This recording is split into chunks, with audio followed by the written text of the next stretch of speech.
네, 오늘 사배에 나오신 여러분들 주님의 이름으로 환영하고 축복합니다. 고난과 성화라고 하는 제목으로 함께 하나님의 말씀에 은혜를 나눠보려고 합니다. 여러분 그런 말 들어보셨을 겁니다. 산 넘어 산이다. 뭐 이런 이야기 많이 들어보셨죠. 갈수록 고생이 계속해서 심화되어져 간다라고 하는 의미를 가지고 있습니다. 이 말이 우리의 인생을 대변하는 말이 아닐까라고 하는 생각을 해봅니다. 어려운 고비를 잘 넘어갔습니다. 그리고 이제 끝인 줄 알았는데 그거보다 더 큰 고비가 고난이 우리를 기다리고 있습니다. 그리고 또 이것을 끝내고 나면 또 다른 고난이 우리를 계속해서 기다리고 있다라는 것이죠.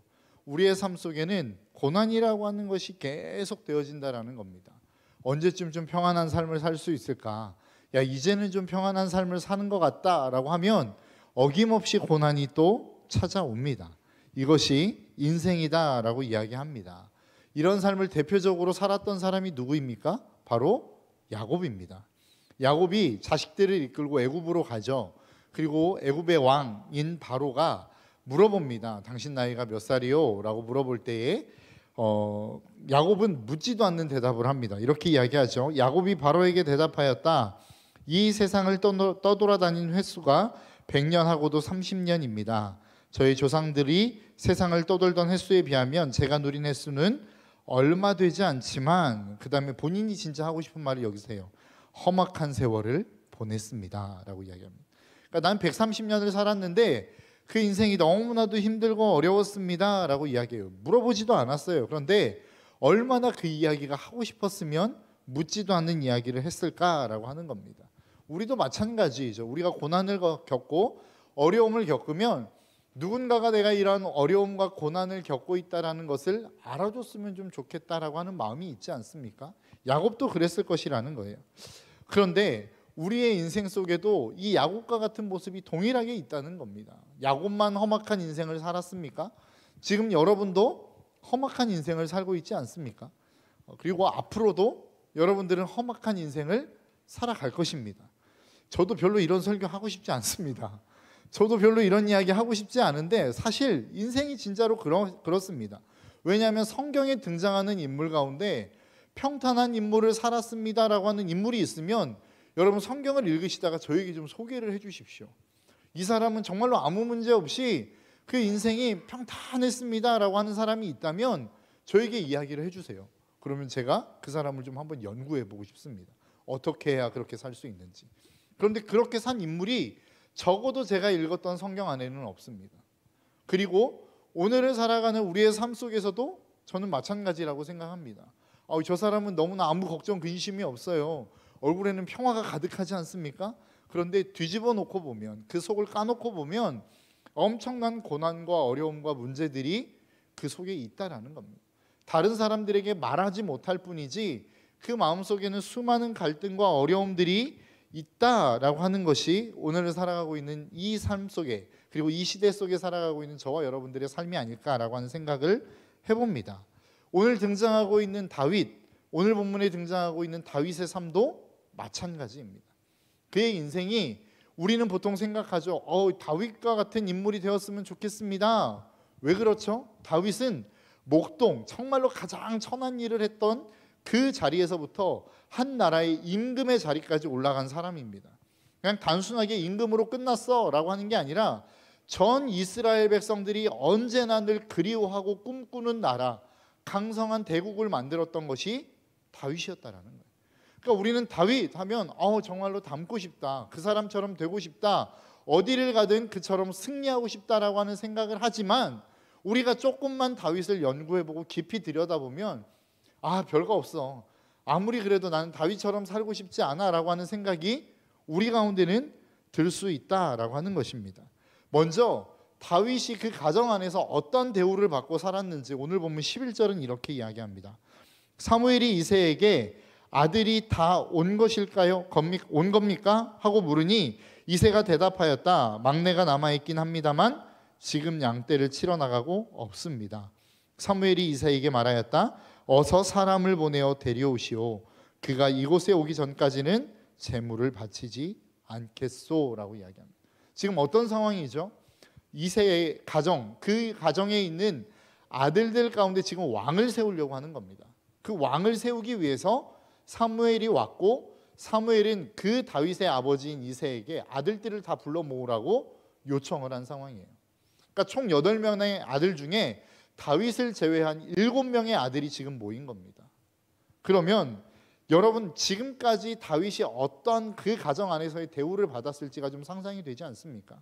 언제나 늘 중요한 자리, 모든 것이 좋은 자리는 다윗은 없었어요. 모든 것의 좋은 것들을 나눌 수 있는 자리에서는 다윗은 언제나 늘 열애였다라고 하는 것을 우리는 볼 수 있습니다. 그러니까 다윗은 태어나면서부터 오늘 본문이 있기까지 다윗은 언제나 늘 가족과 함께 좋은 것을 누리지 못하고 늘 허드렛 일을 감당하는 인물이었다라고 하는 것이죠. 여러분, 보통 아이들을 이야기할 때에 성장기의 아이들이 굉장히 중요하다고 이야기하지 않습니까? 아이의 때 부모님의 사랑을 가득 받지 못하고 자라면 어떤다고 이야기하죠. 뭐 어떻게 되는지는 잘 모르겠습니다. 구체적으로 뭐 어떤 부작용들이 일어나는지는 전문가가 아니기 때문에 잘 모르겠지만, 그렇게 부모님의 사랑을 받지 못하고 자라난 아이에게는 반드시 문제가 생겨난다라고 하는 이야기를 우리는 뭐 오은영 박사, 요즘 뭐 금쪽 같은 내 새끼 뭐 이런 거에서 잘 봐서 알지 않습니까? 문제가 분명히 생길 수 있었다는 거예요. 다윗은 그러한 마음, 그렇게 건강하지 못한 마음의 상태로 그의 유년 시절을 보냈을 가능성이 높다라고 하는 겁니다. 가정에서만 그랬습니까? 문제는 뭐예요? 그 영적인 지도자라고 이야기하는 사무엘까지도 똑같은 이야기를 합니다. 오늘 본문의 6절을 보니까 이렇게 이야기해요. 그들이 왔을 때 사무엘은 엘리압을 보고 속으로 주님께서 기름 부어 세우시려는 사람이 정말 주님 앞에 나와 섰구나 하고 생각하였다. 이 얘기가 뭐예요? 사무엘이 딱 보니까 엘리압이 너무나도 괜찮은 사람이었다는 거예요. 그러니까 외모적으로 놓고 봐도 정말로 첫째 아들이어서 아버지가 그렇게 대단하게 아끼고 사랑했을 뿐만 아니라 외모적으로만 놓고 봐도 모든 사람들이 딱 보면 저 사람은 왕이 될 상이군, 뭐 이럴 수 있을 만한 외모를 가지고 태어났다는 거예요. 그러니까 7명의 모든 형제들이 비슷한 유전자를 가지고 태어났던 것 같습니다. 누구만 빼고? 다윗만 빼고. 여러분 한번 생각해 보십시오. 여러분들의 가정 가운데 8형제 자매가 있어요. 그런데 모든 사람들의 유전자가 대단한 유전자입니다. 무슨 막 모델 같고 연예인 같은 유전자를 가지고 태어났어요. 그런데 나만 머슴 같은 유전자를 갖고 태어났다고 여러분 한번 생각해 보십시오. 그럼 여러분 어떤 마음이 드시겠습니까? 도대체 하나님은 나를 신경 쓴 거야 뭐야? 막 이런 생각이 들지 않겠습니까? 하나님은 나만 버렸나? 하나님은 나만 만들 때 신경을 안 쓰셨나? 뭐 이런 생각이 들지 않겠습니까? 그런데 이런 마음을 가졌을 다윗을 하나님이 위로하신답시고 7절에서 이렇게 이야기해요. 그러나 주님께서 사무엘에게 이르셨다. 너는 그의 준수한 겉모습과 큰 키만 보아서는 안 된다. 그는 내가 세운 사람이 아니다. 나는 사람이 판단하는 것처럼 그렇게 판단하지 않는다. 사람은 겉모습만을 따라 판단하지만 하나 주는 중심을 본다라고 이야기해요. 그러니까 무슨 이야기예요? 야, 그 외모 떨어지지만 괜찮아. 나는 그 사람의 중심을 보니까. 그럼 여러분 그 말이 여러분들에게 위로가 되겠습니까? 수많은 사람들의 유전자 다 똑같은 부모에게서 태어난 유전자는 월등해요. 근데 나만 열성으로 태어난 거예요. 그런데 주님이 말씀하시기를 괜찮아, 난 네 중심을 봐. 그러면 그 말이 여러분들에게 위로가 되겠냐고요. 오히려 더 큰 상처가 되겠죠. 차라리 그 중심 안 주셔도 되니까 하나님 나에게도 외모 주십시오 뭐 이렇게 이야기하지 않겠습니까? 다윗은 그러한 마음의 상처와 아픔 가운데 살아왔을 가능성이 높다는 겁니다. 그러한 삶 가운데서 자라갔을 가능성이 높은 사람이라는 거예요. 그러니까 늘 왕따를 당했고 늘 혼자인 삶을 살았다라는 겁니다. 다윗이 왜 혼자였다고 이야기할 수 있을까요? 무엇을 보면 알 수 있습니까? 수금을 잘 타는 사람이었어요. 오늘 읽질 않았지만 사무엘상 16장 18절에 뭐라고 이야기하냐면 젊은 신하 가운데 한 사람이 대답하였다. 제가 베들레헴 사람 이새에게서 그런 아들이 있는 것을 보았습니다. 그는 수금을 잘 탈 뿐만 아니라 용사이며 용감한 군인이며 말도 잘하고 외모도 좋은 사람인데다가 주님께서 그와 함께 계십니다라고 이야기해요. 무슨 이야기예요? 수금을 잘 탔대요. 여러분 수금을 왜 잘 탈까요? 내가 어린 시절이에요. 그러니까 많은 성경학자들이 이 다윗의 나이가 13살에서 17살이었을 거라고 추측하거든요. 그러면 그 당시의 나이면 뭐 하고 있을 나이입니까? 친구들하고 열심히 놀아야 될 나이죠. 그런데 그 놀아야 될 나이에 수금을 잘 탔다는 이야기는 뭐예요? 놀 시간에 수금을 탔다는 거예요. 그러니까 다른 말로 이야기하면 놀아줄 사람이 없었다는 겁니다. 수금이 그의 친구였다는 거예요. 여러분 혹시 고도원이라는 작가를 아십니까? 그 고도원이라는 작가가 어떤 사람이냐면 전 김대중 대통령, 고 김대중 전 대통령 때에 비서실, 대통령 비서실 공보수석실 연설 담당을 했던 비서관이었습니다. 그러니까 이분이 무슨 이야기를 했냐면 어렸을 때 자기는 왕따였다는 거예요. 그래서 책을 많이 읽었대요. 그러니까 자기와 놀아주는 사람이 없고 늘 괴롭히는 사람밖에 없으니까 그냥 집에 와서 혼자 보내는 시간이 좋았고 혼자 보내는 시간 혼자 있으니까 좀 적적하니까 책을 보기 시작했다는 거예요. 그러다가 글을 잘 쓰게 되었다. 뭐 이런 이야기를 하게 되었습니다. 그러니까 그 얘기와 똑같은 이야기 아닙니까? 다윗이 왜 수금을 잘 타요? 혼자 있는 시간이 많았으니까. 다른 사람이 놀아주지 않았으니까. 그런 삶을 살았을 거라는 겁니다. 그러한 다윗에게 여러분 높은 자존감이 있었겠습니까? 나는 존귀한 사람이야. 뭐 이런 이미지가 있었겠어요? 이런 자기만의 생각이 있었겠느냐라고 하는 거예요. 언제나 늘 중요한 자리에는 형들만 갔어요. 자기는 양을 지키는 자리로 갔단 말이죠. 언제나 늘 대우받지 못하는 삶을 살았단 말이에요. 그것이 가정에서뿐만 아니라 영적인 리더들에게 어느 곳을 가든 그러한 대우를 받았던 게 다윗이었다는 거예요. 그 마음 가운데 좋지 않은 감정들, 자기는 존귀한 사람이 아니야 라고 하는 생각들이 있었을 거라는 겁니다. 여러분은 그렇지 않습니까? 오늘날의 시대를 살아가면서 정말로 많은 것들을 가지고 많은 스펙들을 가지며 많은 것들을 얻기 위해서 정말로 바쁜 하루하루를 삽니다. 뭐 전쟁과 같은 하루하루의 삶이라고 우리가 표현하지 않습니까? 우리는 그러한 삶을 살아간다는 거예요. 그러한 삶 속에서 우리는 여전히 다른 사람과 비교당하는 삶을 살아요. 야, 저 사람은 이런데 너는 왜 그래? 야, 저 사람은 이 정도 하는데 왜 너는 그 일을 못해? 야, 저 사람은 저렇게 대단한데 너는 왜 그 정도밖에 안 돼?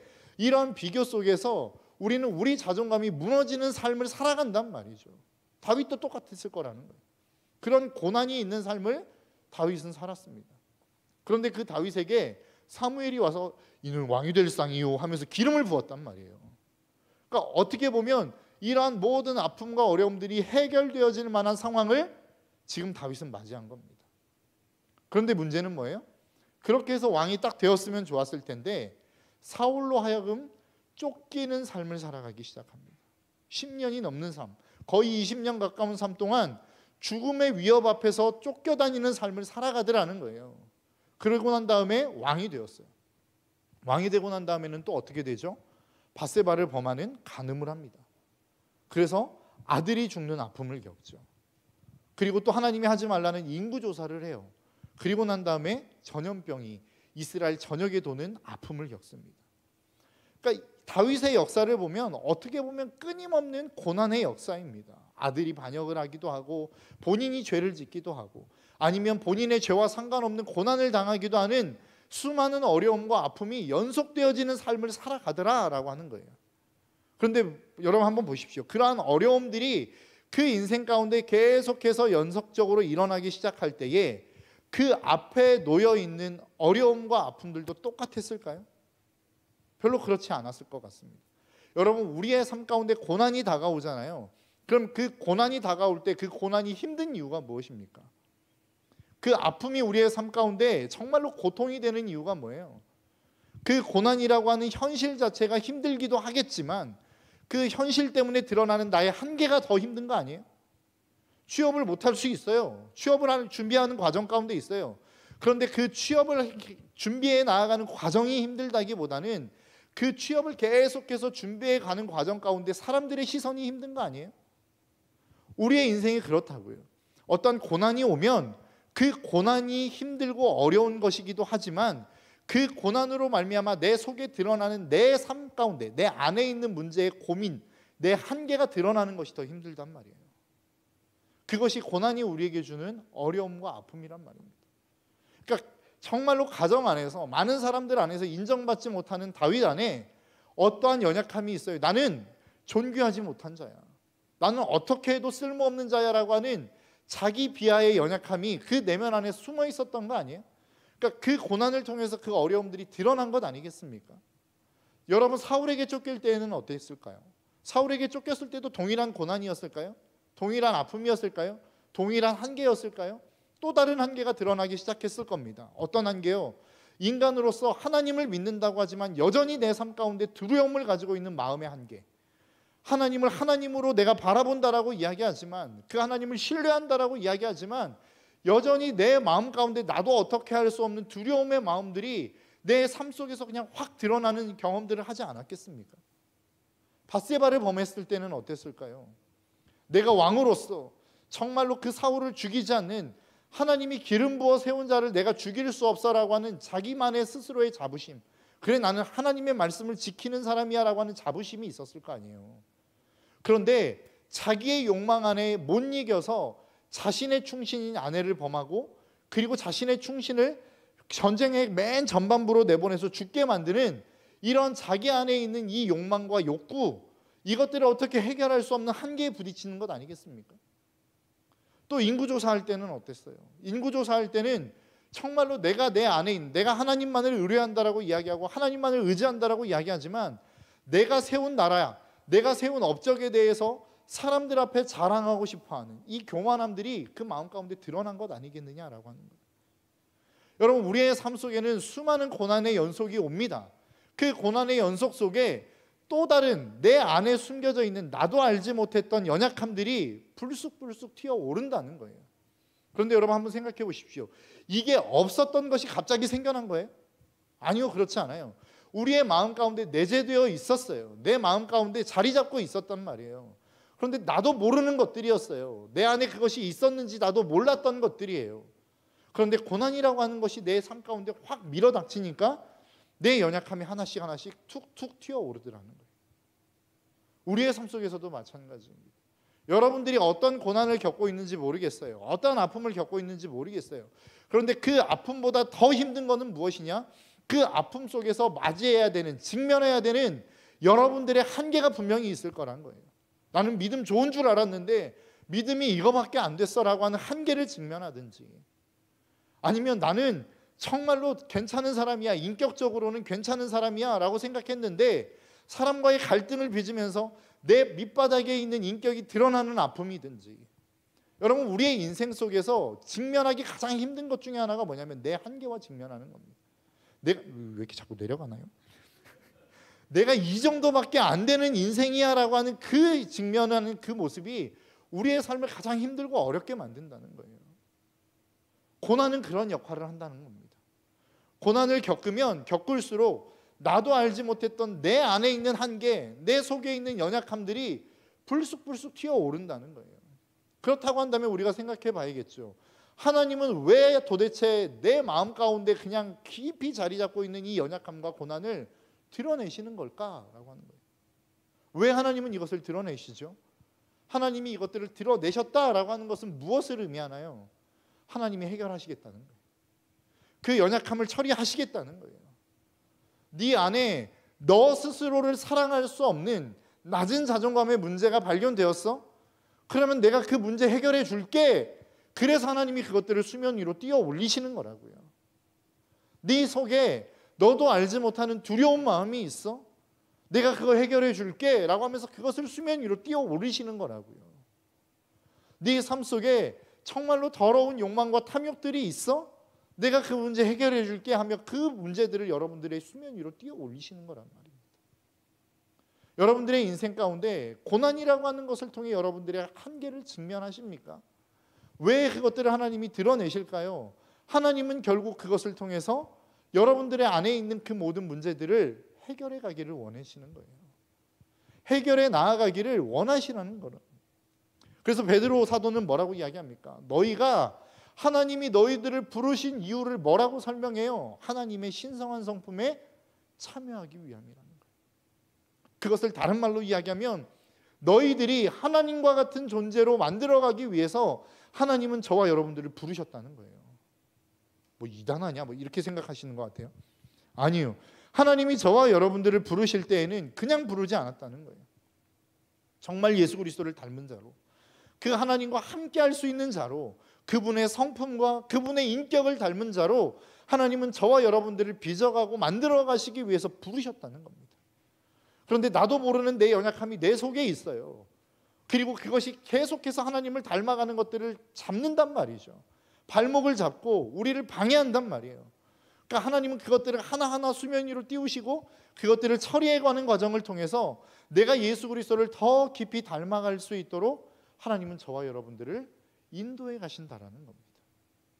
여러분, 다윗의 인생과 마찬가지로 저와 여러분들의 삶도 똑같습니다.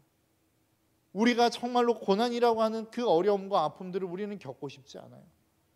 그리고 그 고난과 아픔 속에서 맞이되어지는 내 한계와 연약함들은 더 보기 싫단 말이에요. 그런데 하나님이 그것들을 계속해서 내 안에 띄우시는 이유는 뭐예요? 해결하고 싶으시니까. 그게 해결돼야 우리가 주님의 성품을 닮아가는 자리로 나아갈 수 있으니까. 그런데 우리는 날마다 뭐라고 기도하나요? 하나님, 내가 정말로 이 고난 속에서 좀 벗어날 수 있었으면 좋겠습니다. 환경이 좀 회복되었으면 좋겠습니다. 왜요? 그래야 우리의 삶 가운데 평안이 찾아올 것 같으니까. 그런데 여러분 꼭 기억하십시오. 그 고난을 통해 맞이한 여러분들의 한계를 해결하지 않으면 똑같은 고난 또 찾아옵니다. 여러분, 그것이 그냥 지나가는 것처럼 보여져도 그 고난은 또 찾아올 수밖에 없어요. 왜요? 그 문제는 반드시 여러분 안에서 해결되어져야 될 문제이기 때문에 그렇습니다. 그 문제를 해결해야만 우리가 주님 앞에 한 걸음 더 가까이 갈 수 있기 때문에 그래요. 그 연약함들이 내 안에서 주님의 은혜와 능력으로 해결되어져야만 우리가 주님의 성품을 닮을 수 있기 때문에 우리는 그 문제를 다루는 거란 말이에요. 그 고난이 우리의 삶 가운데 있는 거란 말이죠. 하나님이 왜 우리의 삶 가운데 이 고난들을 허락하시는지에 대해서 우리는 올바로 이해할 수 있어야 됩니다. 하나님이 우리를 괴롭히기 위함도 아니고, 우리의 이 괴로움을 통해서 무슨 막 카타르시스를 느끼시는 막 이상한 하나님이 아니라는 거예요. 그 고난을 통해 드러나는 여러분들의 한계와 여러분들의 연약함을 주님은 다루시고 싶어 하시는 거예요. 그것이 하나하나 다루어져 가기 시작할 때에 우리의 성품은, 우리의 인격은, 우리의 생각은, 우리의 가치관은 예수 그리스도를 닮아가는 거라고요. 이것을 웨슬리는 뭐라고 표현했냐면 성화라고 표현했단 말이에요. 내 삶 가운데 있는 연약함들이 조금씩 사라져가고 그곳에서 정말로 하나님의 성품으로 채워져 가는, 내 삶이 정말로 예수 그리스도의 인격을 닮아가는 이 놀라운 변화와 회복이 우리의 삶 가운데 있기를 하나님은 소원한단 말이에요. 그것을 저와 여러분들을 부르신 하나님의 이유와 목적으로 하나님은 삼으신단 말이죠. 그런데 우리는 내 안에 있는 연약함들을 보고 싶지 않아요. 그러니까 늘 덮고 싶어 해요. 이것을 보고 싶지 않아 해요. 그냥 넘어갔으면 좋겠어요. 그런데 그것 다루어지지 않으면 또 옵니다. 여러분들의 마음 가운데 있는 그 연약함, 부족함, 여러분들의 한계 직면하십시오. 괴롭다는 거 알아요. 그러나 그것을 직면하고 그 안에서 그 주님의 은혜로 그 문제가 해결되어야만 다시는 그 문제가 찾아오지 않습니다. 다시는 그 아픔이 찾아오지 않아요. 동일한 아픔이 여러분들의 인생 가운데 계속 찾아오는 이유가 뭐예요? 끊임없이 그 문제가 여러분들의 삶 가운데 해결되어지지 않았기 때문이라고요. 여러분들 안에 드러나는 그 연약함들을 주님의 은혜와 능력으로 해결하시기를 주님의 이름으로 축복합니다. 여러분, 다윗 보십시오. 가정에서 이렇게 힘들고 어려운 시기를 보냈고 참 마음 아픈 일들을 많이 겪었지 않겠습니까? 그럼에도 불구하고 그가 하나님을 바라보니 어떻게 했어요? 하나님이 그 문제를 해결해 주시더라라고 하는 겁니다. 여러분, 한번 생각해 보십시오. 상처 많은 사람을 사귀기 쉽습니까? 상처 많은 사람은 사귀기가 어려워요. 왜요? 자기 방어 기제라고 하는 게 있기 때문에 그렇습니다. 내가 저 사람으로 말미암아 상처를 또 받을까 봐 내 스스로가 먼저 그냥 밀어내는 거예요. 그러니까 다른 사람과 함께 친해지는 게 쉽지 않아요. 근데 여러분, 다윗 보십시오. 다윗이 아둘람굴에서 정말로 많은 사람들과 함께 일하고 있을 때, 그가 광야에 있을 때 어떤 일들이 일어났나요? 억울한 일, 괴로운 일, 힘든 일을 당한 사람들이 다 다윗에게로 몰려왔어요. 여러분, 그게 무엇을 의미하나요? 다윗 안에 상처가 있었다면, 다윗 안에 여전히 그 가시가 있었다면 그 사람들이 거기에 왔을 수 있을까요? 다윗에게 몰려올 수 있었을까요? 없었어요. 여러분, 상처받은 사람이 상처받으려고 또 상처받은 사람에게 가나요? 그럴 수 없어요. 다윗에게 가서 계속해서 그 다윗 안에 머물렀다는 이야기는 뭐예요? 끊임없이 다윗을 통해서 위로를 받았다는 거거든요. 끊임없이 그 다윗을 통해서 회복을 경험했다는 이야기입니다. 다른 말로 이야기하면 그 내면 안에 있는 상처와 아픔들이 치유되어지지 않으면 절대 일어날 수 없는 일이란 말이에요. 그러니까 다윗이 하나님 앞에서 이 가정사의 어려움과 아픔들을 드러내기 시작하실 때에 다윗은 하나님 앞에서 그 문제를 다루었다는 거예요. 그리고 온전한 회복의 자리로 나아갔다는 겁니다. 그래서 그 모든 사람들, 다윗에게 오는 사람들에게 위로와 회복을 줄 수 있는 하나님의 성품으로 채워질 수 있었다라는 거예요. 하나님이 저와 여러분들에게 기대하는 게 그런 것입니다. 여러분, 우리가 다른 사람들을 만날 때에 모든 사람을 우리가 품을 수 있나요? 없어요. 왜요?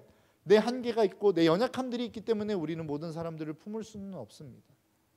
그러나 적어도 다른 사람이 와서 모든 사람을 품을 수는 없지만 정말로 편안함을 느낄 수 있는 사람은 좀 되었으면 좋겠어요. 저와 여러분들의 삶이 정말로 힘들고 지친 사람들이 왔을 때에 좀 편안함을 느낄 수 있는 그런 사람들이 좀 되었으면 좋겠다라고 하는 소망이 있습니다. 사실 이야기를 할까 말까 참 많이 고민됐습니다. 왜냐하면 제가 별로 그렇게 잘 못하기 때문에 그렇습니다. 사람들이 저를 보면 참 인상 좋습니다 뭐 이렇게 이야기하거든요. 별로 아니라고 하는 것 같아요. 네. 뭐 여러분들이 인정하든 하지 않든 뭐 그렇다고 합시다. 네, 그렇게 이야기를 많이 들어왔으니까 저는 그렇다고 생각하겠습니다. 그런데 사실 저를 겪어본 사람들은 제가 이렇게 막 따뜻하다 이런 느낌을 잘 못 받는 것 같아요. 네. 그러니까 이야기를 해보고 이렇게 딱 오면 뭐 이렇게 친해지기 전까지는 말 걸기가 굉장히 어렵대요. 제가 차갑습니까? 뭐 얼음 나라에서 온 건 아닌데 아무튼 그렇습니다. 네. 그래서 이야기가 참 하기 쉽지는 않았는데, 그런데 진짜 여러분과 저의 삶에 이러한 일들이 좀 있었으면 좋겠어요. 우리가 모든 사람을 다 품을 수는 없습니다. 모든 사람에게 다 위로를 줄 수는 없어요. 모든 사람을 다 살려낼 수는 없습니다. 그러나 누군가는 우리를 통해서 좀 위로를 받아야 되지 않겠습니까? 누군가는 우리를 통해서 좀 회복을 경험해야 되지 않겠습니까? 누군가는 우리에게 와서 야, 저 사람을 보니까 예수 그리스도를 좀 보는 것 같아 라고 이야기를 들어야 되지 않겠습니까? 왜요? 그게 그리스도인의 삶이니까. 그게 하나님이 저와 여러분들을 부르신 이유니까. 하나님의 성품에 참여하는 자로 저와 여러분들을 부르신 거니까. 우리를 보는 자들마다 예수 그리스도의 성품을 그 안에서 좀 발견해야 되지 않겠습니까? 그분의 인격을 경험할 수 있어야 되지 않겠습니까? 우리의 삶이 그렇게 좀 성화되어야 되지 않겠습니까? 그런데 주님은 아무것도 없는, 그럴 수 있는 능력도 없는 우리에게 그런 것들을 요구하시지 않아요. 여러분들에게 말씀드리잖아요. 하나님은 우리에게 고난을 주신다니까요. 그리고 그 고난을 통해서 내 안에 있는 연약함들을 하나하나 해결해 가세요. 그리고 난 다음에 찾아오는 사람들을 우리를 통해 위로하게 하신단 말이에요. 그러니까 첫 번째는 뭐예요? 고난을 통해 우리 안에 드러나는 한계를 해결하는 것입니다. 여러분들의 인생 가운데 고난이 찾아오는 그 고난 참 쉽지 않습니다. 다루는 것도 쉽지 않고 직면하는 것도 쉽지 않고, 그 고난 속에서 마주해야 될 내 한계와 연약함들을 마주하는 것은 더더욱 쉽지 않아요. 그런데 해내셔야 됩니다. 그렇게 해야 우리가 예수 그리스도를 닮아갈 수 있어요. 그렇게 해서 우리의 삶에 있는 내 안에 있는 연약함들의 문제들을 해결해야만 우리가 성화되어져 갈 수 있는 거라고. 예수 그리스도를 닮아갈 수 있는 거란 말입니다. 저와 여러분들이 그러한 삶이 되셨으면 좋겠어요. 여러분 지금 고난을 겪고 있습니까? 그리고 그 고난 때문에 여러분 정말로 맞이하기 싫은 여러분들의 안에 있는 연약함과 한계, 그리고 내 스스로 느끼는 자아 비판 속에 빠져 계십니까? 괜찮습니다. 하나님이 그 문제를 다루실 겁니다. 그리고 그 문제를 다루시고 반드시 회복시키실 겁니다. 그러면 그 영역에서만큼은 여러분들은 자유하실 수 있어요. 그리고 그 영역에서만큼은 다른 사람들을 위로할 수 있는 위로자가 될 수 있단 말이죠. 저와 여러분들이 그런 삶이 되셨으면 좋겠어요. 하나님이 오늘 저와 여러분들에게 말씀하시는 것, 하나님은 우리에게 고난을 그냥 주시지 않아요. 그 고난을 통해서 우리에게 무엇인가 성장을 원하시는데, 그 성장은 내 어떠한 삶에 있어서의 능력을 갖는 것보다 더 큰 능력, 내 안에 있는 연약함들을 하나하나 해결해 가시는 이 하나님의 성장을 하나님은 저와 여러분들에게 기대하고 계신다라고 하는 것입니다. 이 사실을 잊지 않으시고 나아가셨으면 좋겠어요. 이 시간 우리 함께 좀 찬양하며 나아갔으면 좋겠습니다. 나는 믿네라고 하는 찬양인데요.